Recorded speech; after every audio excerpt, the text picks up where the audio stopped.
pues ya tenemos nuestro primer Moonbug grabado. ¿Qué te parece si añadimos los datos necesarios para que nuestro wow esté garantizado?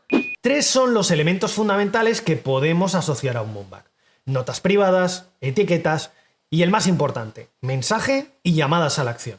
Notas privadas, por ejemplo, el nombre de tu destinatario, o un código de cliente, o un código de expediente, o un código de contrato, lo que quieras. Al final es una información para ti. Etiquetas, para LinkedIn, que es VIP, y la parte más importante, el mensaje. Un mensaje que debe ser breve, conciso, pero sobre todo personal. Eso sí, no me cuentes todo lo que me vas a contar en el Moonbug.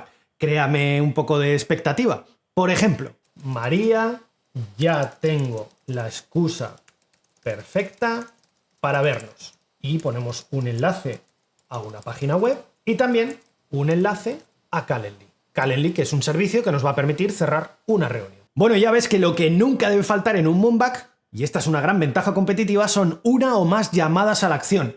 Lo que en Moonbug llamamos Smart Actions. Y es tan sencillo, ya has visto, como escribir una dirección de internet, copiar y pegar un enlace y automáticamente lo convertiremos en un botón de acción. Imagina las posibilidades de estas Smart Actions para incluir documentos, enlaces a formularios, encuestas, vídeos más largos, incluso enlaces a otros Moonbugs y, ¿por qué no?, también la posibilidad de cerrar una reunión, votaciones o incluso guardar una fecha en tu calendario.